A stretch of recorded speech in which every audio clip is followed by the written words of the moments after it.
¿Quién es Saúl? Saúl, no sé, es lo que te decía, ¿no? La primera pregunta es como la más complicada, de hecho. Pues soy un hombre homosexual de 45 años, profesor e investigador, eh, aquí en Ciencias de la Comunicación, de la UASLP. ¿Qué más? Me gustan los gatos, me gusta leer, eh, estoy casado, no sé, creo que eso es Saúl, ¿no? Ahorita. Bueno, actualmente soy profesor e investigador de la Facultad de Ciencias de la Comunicación de la Universidad Autónoma de San Luis Potosí. Aquí voy a cumplir ya 3 años en esta facultad bueno, me dedico a la investigación, a la docencia aquí, eh, bajo las líneas de investigación de migración, extranjería y los últimos, que será 8 años sobre metodología de género, diversidad sexual, historia de las mujeres en México. Es lo que he hecho. Estudié la licenciatura en Ciencias de la Comunicación aquí en esta misma facultad, hace muchos años. O sea, soy la generación 1997, 2001, o sea, salí en el 2001 de aquí. Ustedes no habían nacido, yo creo. Este, y pues regresé a esta facultad por azares de la vida después de, pues, más de 20 años, ¿no? Estudié una maestría en historia en el Colegio de San Luis. Después estudié otra maestría en historia en el Colegio de México, en la Ciudad de México, y ahí mismo estudié el doctorado también. Bueno, más o menos esa es como mi construcción académica, profesional, vamos. Digo, obviamente he tenido otros trabajos, ¿no? Este es como el último, ¿sí? Y espero que sea el último también, aquí quedarme, ¿no? Pues bueno, ya voy a cumplir acá 3 años. Es que en realidad es una historia pues, rara, porque yo no quería ser comunicólogo, yo quería ser historiador o arqueólogo o antropólogo, ¿no? Pero en aquellos años no había la licenciatura aquí en la UASLP, no existía la Facultad de Ciencias Sociales y Humanidades. Eh, Quería estudiar en otro lado esas carreras, pero no me dejaron en mi casa porque era básicamente un niño estudiando. Tenía 16 años cuando entré a la carrera, o sea, estaba muy chiquito. Entonces, pues no se pudo, no me dejaron.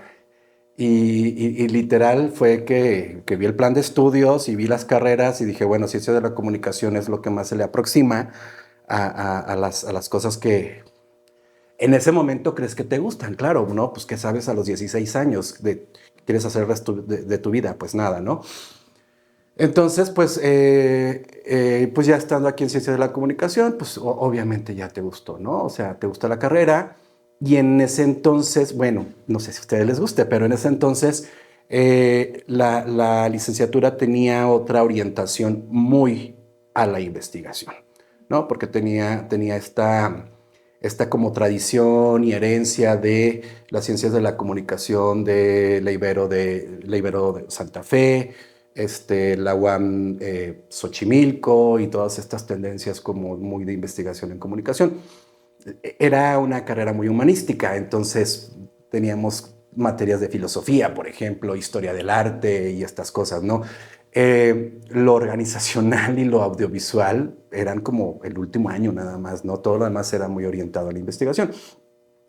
Pues ya cuando tuve la posibilidad, que egresé de la carrera, trabajé algún tiempo, tuve la posibilidad de ahora sí decidir qué quería hacer, ¿no? Ya, después, ¿no? Ya que sales y trabajas y pues dije, bueno, ahora sí voy a estudiar historia y a eso me dediqué desde, pues hace mucho tiempo. Ajá. La docencia creo que es un lugar como muy importante para cualquier carrera, ¿no? Porque justamente empiezas a enseñar lo que sabes, y lo pongo entre comillas, ¿no? Yo empecé siendo docente en un colegio, no sé, como en el 2005, yo creo, pero daba clases a primaria, a secundaria, a bachillerato, y fue una cosa horrible.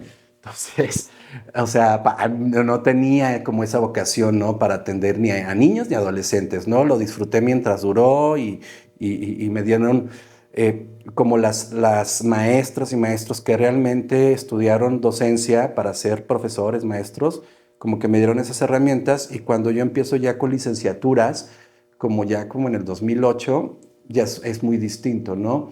Y ya descubres pues que la licenciatura y el alumnado de estas características es muy distinto, obviamente, ¿no? Entonces pues te gusta. Y una cosa bien importante es que en mi caso, enseñar investigación en comunicación pues es lo que hago todo el tiempo. Entonces, que algo te guste y te apasiona hacer, pues lo puedes enseñar más o menos bien, yo supongo. No sé qué digan mis alumnos, ¿no? Pero eso es lo que uno enseña lo que hace, vamos, donde se ha desarrollado profesionalmente, ¿no? Yo nunca he aceptado una asignatura, materia que no sé, ¿sabes? O sea, me las ofrecen y me las he ofrecido y las rechazo porque no. O sea, yo solo voy a enseñar lo que sé hacer y se acabó. Y de eso se trata la docencia, yo creo. Ujú.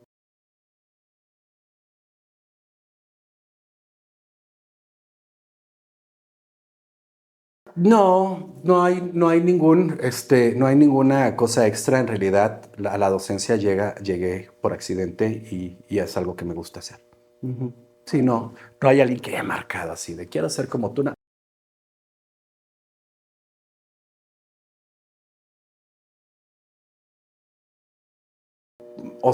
Es que no sé cómo contestar a eso. A ver, porque hay varias cosas. Eh, a ver, para empezar, yo nací en los 80, ¿no? Bueno, nací en el 80. ¿No? Y entonces construirte como homosexual en esos años y en la adolescencia en los 90 es muy distinto como se construye hoy. Eh, para, no sé si decirlo, bueno, sí, para sobrevivir en esa época como homosexual tenías que heteronormarte. Y además yo soy de una ciudad muy pequeña, o sea, en ese entonces todavía era muy pequeña. Soy de Ciudad Fernández, San Luis Potosí. Entonces tienes que como adoptar la heteronorma y esas estrategias para poder encajar socialmente, ¿no? Al ser de esta forma y seguir los patrones hegemónicos masculinos, pues lo que pasa es que pues te vas a esconder y te vas a disfrazar de heterosexual, vamos, aunque no lo seas. Y así sobrevivimos muchos, pues toda nuestra primaria, secundaria y adolescencia, incluso en la universidad, aunque la universidad ya fue un poco más abierto, ¿no? Para nosotros ya era así que, ok, ya puedo ser quien soy sin tener que ser esto. Pero cuando sales al ámbito profesional, como ya traes esto detrás, es más sencillo insertarte en el ámbito laboral. Esa es la realidad. Sí, y la realidad también, y lo tengo que decir con todas sus palabras, o sea, soy hombre, ¿sí? Soy blanco, soy privilegiado, ¿sí? O sea, no tengo que abrirme otras puertas como otros homosexuales con otras características distintas a la mía. O sea, yo soy muy consciente de mis privilegios, ¿sí? Y esa es una cosa que los demás no son conscientes, vamos, y que para mí ha sido relativamente fácil. He sufrido discriminación, sí, sí, pero vamos, no, más como esta onda de, ay, es que es gay, pero no es tan presente, vamos, es como más de habladas y cosas así, ¿sabes? O sea, pues cosas a tus espaldas, vamos, a mí nunca me han corrido de un trabajo, o me han negado un trabajo, o me han negado el acceso a un lugar por todo esto que te estoy comentando. O sea, estoy totalmente consciente de quién soy y cómo me he construido. Y nos construimos así, porque no solo hablo de mí, ¿no? De mucha gente de mi generación nos construimos así porque teníamos que sobrevivir en ese momento, ¿no? Y además en los 80, además a nosotros nos tocó que homosexual era igual a VIH-Sida, homosexual era igual como si tuvieras trazado un destino, ¿no? Como si tuvieras trazado que te ibas a morir en algún momento o que tu esperanza de vida estaba muy reducida. De verdad, con esos fantasmas crecimos. Entonces, para evitar esos fantasmas, tuvimos que construir, bueno, evitar como pues balazos, tuvimos que construirnos de esta manera. Muchos de nosotros, otros no tanto. Y a quien no siguió la heteronorma, pues no le fue bien, vamos, ¿sabes? O sea, pues esa es la realidad. Hoy es muy distinto, afortunadamente, ¿no? O sea, la comunidad LGBTQ+, pues ya se construye de otra forma, vamos, aunque siga habiendo gente en el closet y estas cosas que siguen pasando, vamos. Pero en el ámbito profesional no sé, no me ha, no me ha tocado, vamos.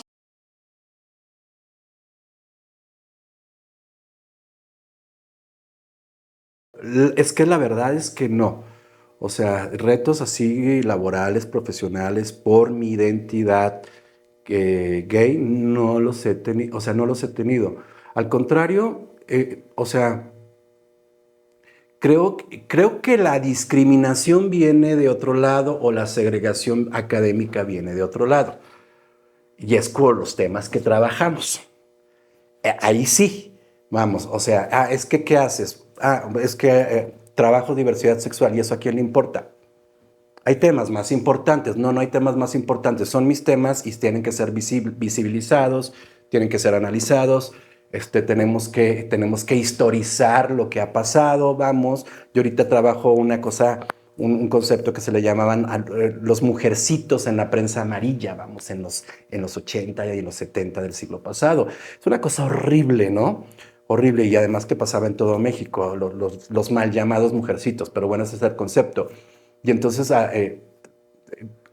academia cree que esto no es importante, importa mucho, ¿no? Por todo lo que hay detrás de esto, ¿no? Por la discriminación, por la segregación, por la tortura, por el asesinato, por un montón de cosas, vamos, ¿sí? En cuanto a la historia de las mujeres, yo, por ejemplo, no me meto en los ámbitos feministas, ¿sí? Me meto en lo que pasaba en los primeros 50 años, ¿no? Con aquellas mujeres pues que no son visibles, vamos, ¿no? Poetas, literatas, cineastas, etcétera, etcétera, ¿no? Yo creo que la discriminación viene más por ese lado. Ahorita, la semana pasada, hubo un coloquio, el primer coloquio de estudios homosexuales del norte de México, en la Universidad de Sonora. Fue una cosa tremenda, ¿sí? A nadie le importa esto, nos vamos a ir al infierno, ¿sabes? Cosas muy todavía muy conservadoras, muy religiosas, muy radicales, que pues no tienen sentido, ¿no? O sea, estamos estudiando eso. Ahí sí hay discriminación en el mundo académico, ¿sabes? Si pides, por ejemplo, yo ahorita que estoy coordinando un libro sobre los mismos temas, ir a pedir dinero, buscar financiamiento, es otro rollo, ¿sí? No quiero financiar eso. Ok, vamos a ver cómo lo hacemos. Y sacas el dinero de otros lados. Perdón, a lo que voy es que, a ver, yo personalmente no he sufrido eso en el ámbito profesional, ¿sí? En otros ámbitos de mi vida sí. En el profesional no y en el investigador no. En el ámbito de salud sí lo he sufrido. En el ámbito familiar sí lo sufrí también. En el ámbito laboral profesional, ahí sí no. O sea, ahí sí he sido como afortunado, insisto, porque estoy consciente de quién soy y cómo me construí. O sea, como te va, digo, en tu mismo contexto, te va llevando a ciertos lugares y pues ahí te quedas, digo, ya, no me interesa cambiar, vamos, ¿sabes? Ujú. No, en realidad no. O sea, a mí siempre me gustó este asunto del análisis social, vamos, el análisis de la sociedad y demás. Hay una cosa, por ejemplo, al principio, cuando yo empecé a estudiar ciencias de la comunicación, me fui enamorando poco a poco de la carrera. A mí al principio no me gustaba, ¿no?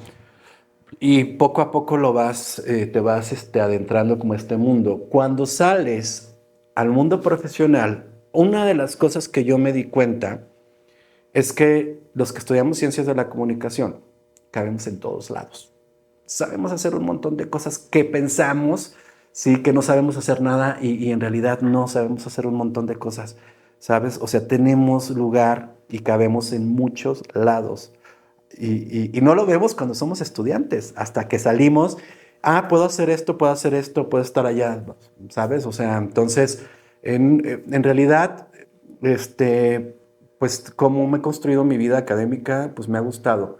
Y porque además, estudiar los posgrados en investigación, eh, en realidad nunca me costaron, porque siempre fueron, eh, pues financiados por el Estado, ¿sabes? O sea, becas CONACYT, bueno, ahora el CECITI, ¿no? Soy parte del Sistema Nacional de Investigadores, que además, digo, hay que como saber cómo llegar a esos lugares, ¿no? Como profesionales y académicos.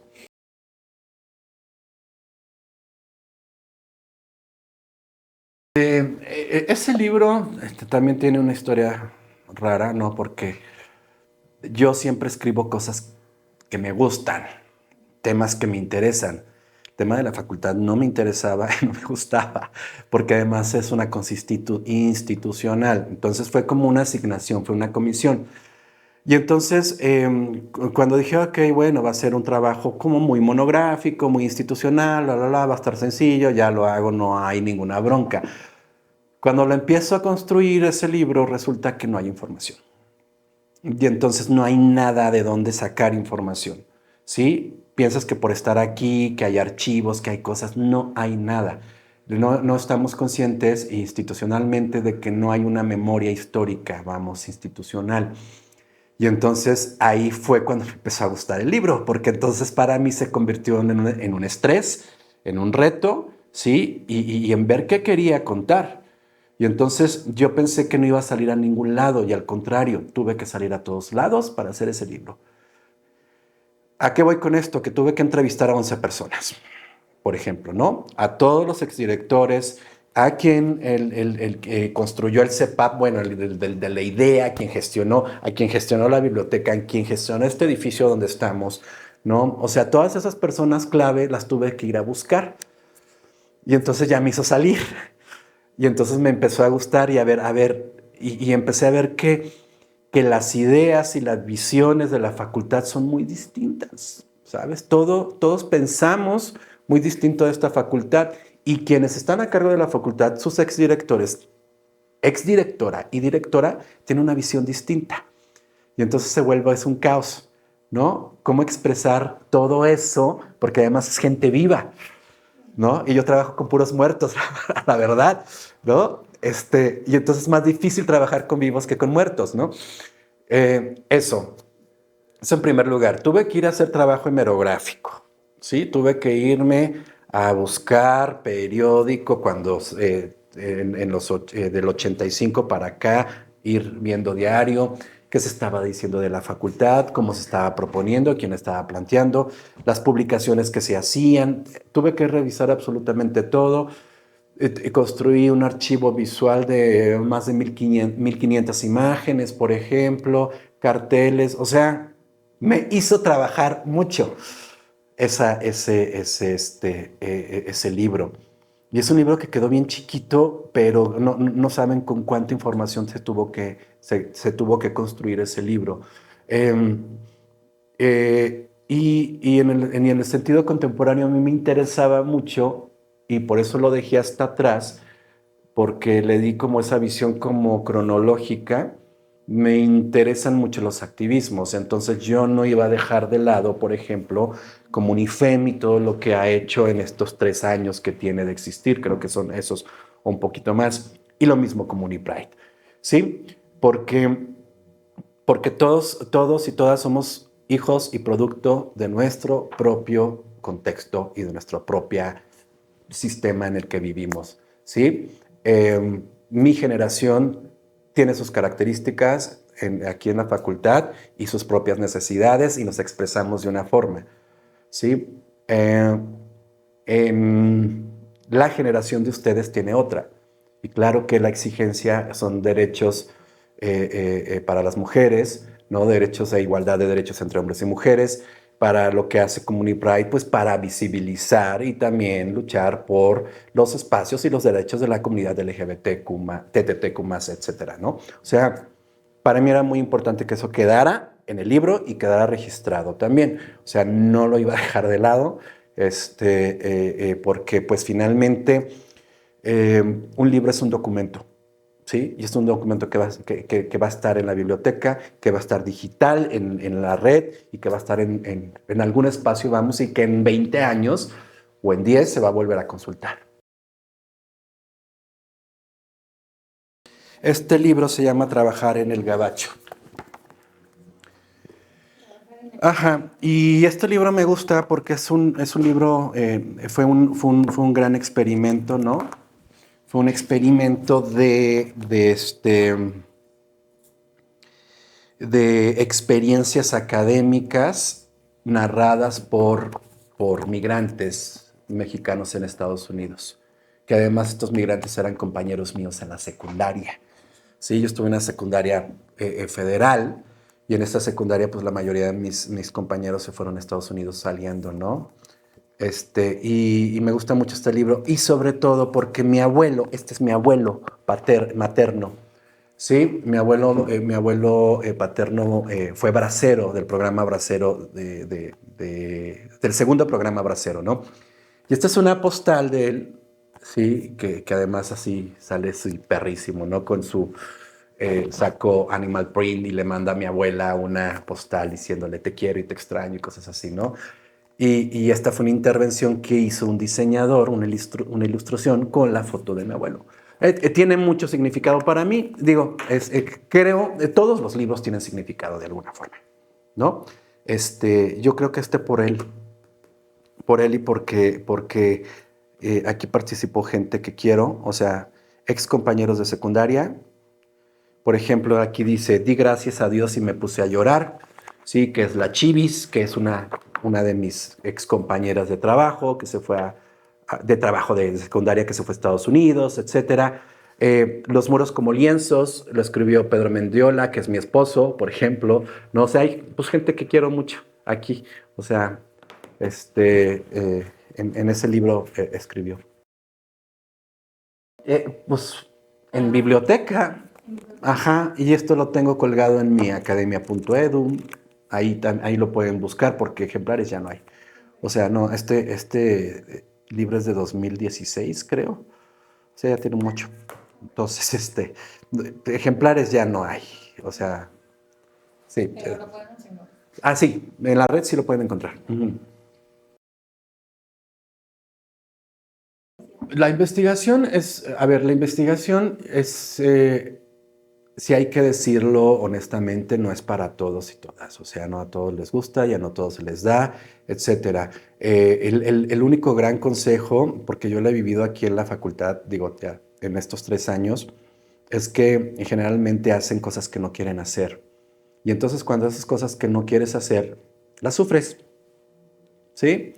La sufres y te molestan y no lo vas a hacer bien, vamos. Entonces, la investigación la investigación en ciencias de la comunicación, la investigación histórica, la investigación en ciencias sociales y humanidades se trata de hacer, ¿sí? Y esto es para todos y todos los que se quieren dedicar a esto, es hacer o abordar y cuestionar temas que te importen, que te gusten. Si no, no lo hagas.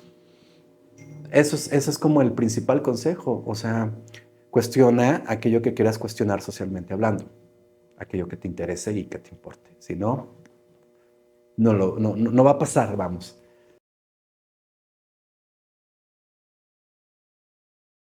Yo espero que tenga un buen futuro, pero estoy un poco dudoso con eso, porque yo me he dado, no sé, he visto que hay una vuelta rara, una regresión a modelos eh, conservadores, patriarcales, hegemónicos. Así déjalo, así está bien. Eh, si hay como una regresión, entonces ahora vemos, por ejemplo, cómo el lenguaje inclusivo que molesta tanto, que eh, está comenzando a prohibirse otra vez, ¿no? Cuando en realidad esto tiene un objetivo, ¿no? Visibilizar aquello que no había sido visibilizado, darle nombre a algo que no lo tenía, nombrar las cosas, ¿sí? Y entonces necesitamos seguir nombrando. Y entonces en la educación y culturalmente en México hay ciertas regresiones, ¿sí? Y entonces creo que esas regresiones tienen que ver con que la familia nuclear, bla, bla, bla, tradicional, como le encanta llamarle la iglesia, es un lugar seguro para la gente, yo creo, no sé. O sea, no, estoy muy dudoso, ¿no? O sea, de eso estoy dudoso y me da miedo, vamos, ¿sabes? O sea, me da miedo lo que estoy viendo. O sea, lo que está pasando. Cuando creíamos que habíamos dado 10 pasos, regresamos 12. Entonces, así de...